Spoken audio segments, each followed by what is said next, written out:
Hello everyone, welcome back. तो एक नई क्लास में आपका स्वागत है और आज बात करने जा रहे हैं, जल्दी से एकदम फॉर्मूले रिवाइज करेंगे जो कि होंगे हमारे पास kinetic theory of gases plus thermodynamics के रफ्तार में बातें करेंगे। कोशिश करेंगे 10 से 15 मिनट के बीच में ही अपना जो टाइम है वो लेकर के सारे फॉर्मूले एक बार लिख डालें, क्योंकि इसका जो वन शॉट रिविजन है जिसमें मैंने थोड़ा सा डिटेल में बातें करी कैसे कहाँ से सारी चीज़ें डिस्कस होती हैं, वो उसका लिंक आपको डिस्क्रिप्शन में मिल जाएगा। वो ऑलरेडी कर चुके हैं, बट यहाँ पर क्या करने वाले हैं, फॉर्मूलों का रिविजन, सारे फॉर्मूले एक साथ देखेंगे ताकि फॉर्मूले हमारे दिमाग में एकदम कंठस्थ होते हुए चले। ठीक है, तो क्या चीज, kinetic theory of gases and thermodynamics.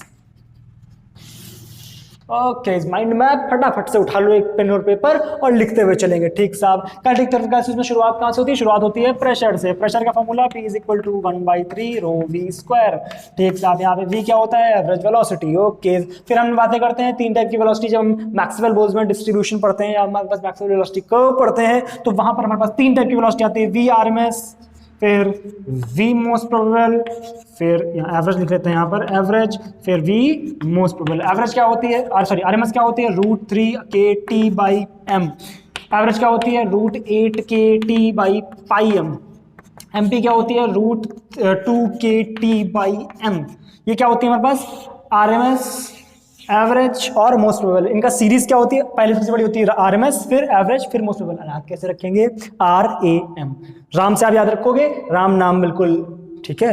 तो हमारे पास क्या हो जाएगा? RMS, एवरेज और मोस्ट प्रोबेबल। इस तरह से आप याद रख सकते हो। दूसरी चीज यहाँ पर, दूसरी चीज क्या याद रखनी होती है? तो यहाँ पर K रख रहे हैं, तो ये हमारी किसके लिए है? ये हमारे पास एक मॉलिक्यूल की वेलोसिटी, किसकी है? एक मॉलिक्यूल की वेलोसिटी से। ठीक साहब, आगे बात करते हैं। आगे अगर हम बात करें तो यहाँ पर हम डिग्रीज ऑफ फ्रीडम की बात करते हैं। तो डिग्रीज ऑफ फ्रीडम हमारे पास क्या क्या होती थी?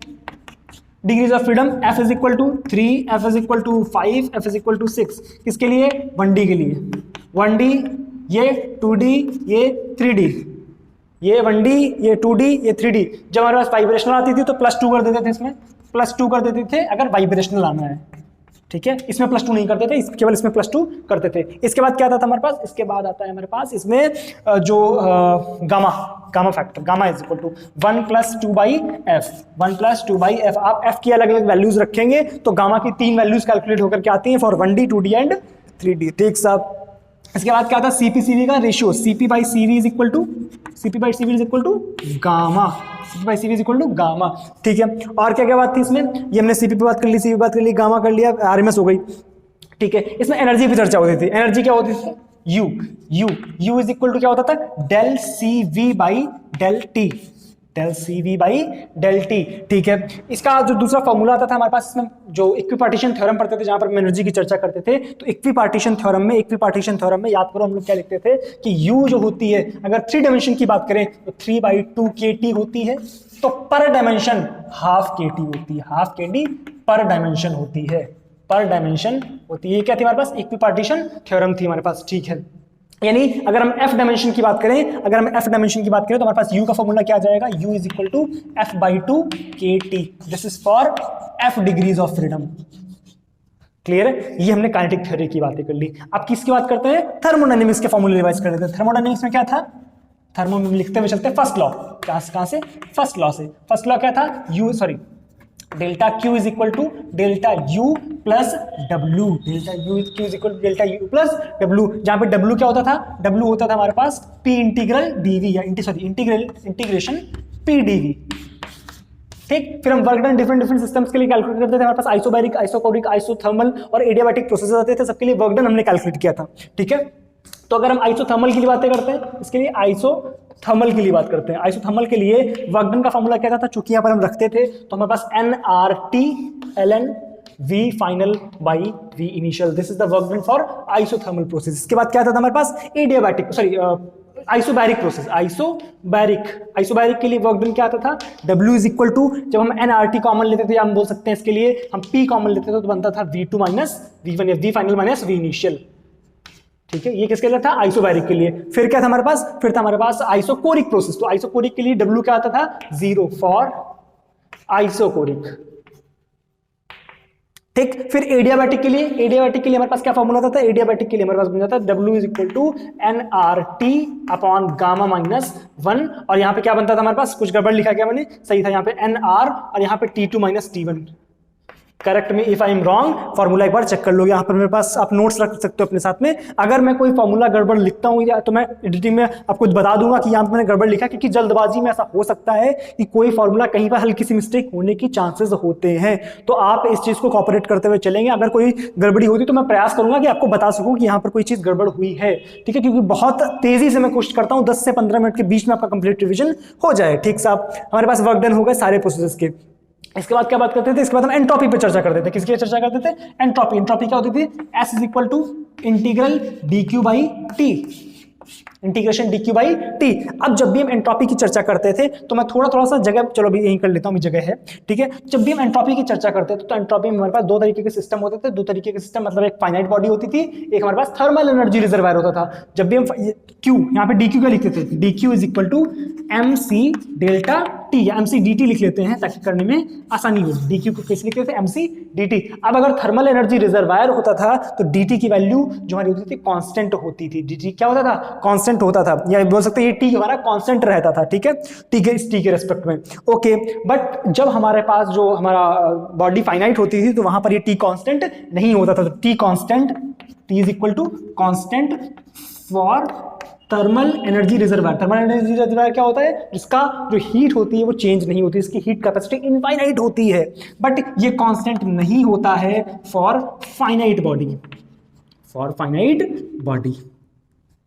क्लियर है यहां तक? अच्छा, इसके बाद क्या बात करते हैं? इसके बाद हम बात करते हैं एंट्रोपी में, थोड़ा सा और आगे बढ़ते हैं। एंट्रोपी में ये चीजें हो जाती हैं। इसके बाद हम आते हैं हमारे पास सेकंड लॉ की तरफ। सेकंड लॉ में जब हमारे पास कार्नोट साइकिल, एंट्रोपी के पहले ही हालांकि बात है, सेकंड लॉ में जब हम लिखते हैं कार्नोट इंजन की इफिशिएंसी का फॉर्मूला हम लिखते हैं, वहां पर बहुत जरूरी चीज होती है इफिशिएंसी। इफिशिएंसी क्या होती है? Eta is equal to 1 minus Q2 by Q1। ये क्या थी? इफिशिएंसी का जनरल फॉर्मूला।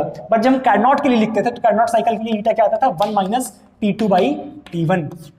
यहाँ पे T1 और T2 क्या थे? T2 was the temperature of sink, T1 was the temperature of source, Q2 was the heat given in the sink, Q1 was the heat taken from the source। तो यहाँ पे ईटा का ये फॉर्मूला करते हैं W by Q1, यानी work done per unit heat which is taken from the source.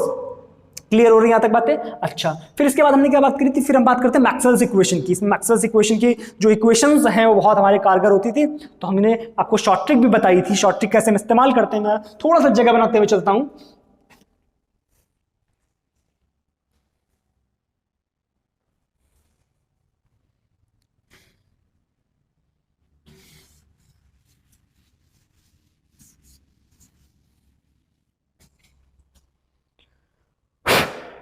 तो थोड़ी सी जगह बनाने के बाद इसमें बात करते हैं कि हमारे पास जो मैक्सवेल्स इक्वेशन थी, मैक्सवेल्स इक्वेशन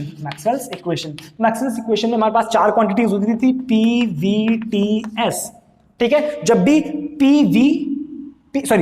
क्या बोल रहा हूं मैं, जब भी S P ऊपर हो या T V ऊपर हो तो हमेशा पॉजिटिव साइन का इक्वेशन बनता है। बट इसके अलावा कोई कॉम्बिनेशन बनता है तो उसमें निगेटिव साइन होता है। P का उल्टा हमेशा V, T का उल्टा हमेशा S। तो अगर P ऊपर रख रहे हैं तो V यहां पर आता था del P by del T। अगर रख रहे हैं तो यहां पर बस V आएगा, तो यहां S आएगा। इस तरह से PS है, क्योंकि PS इसमें से नहीं आ, सॉरी SP आ रहा है, इसका मतलब यहां पे कोई भी निगेटिव साइन नहीं आएगा।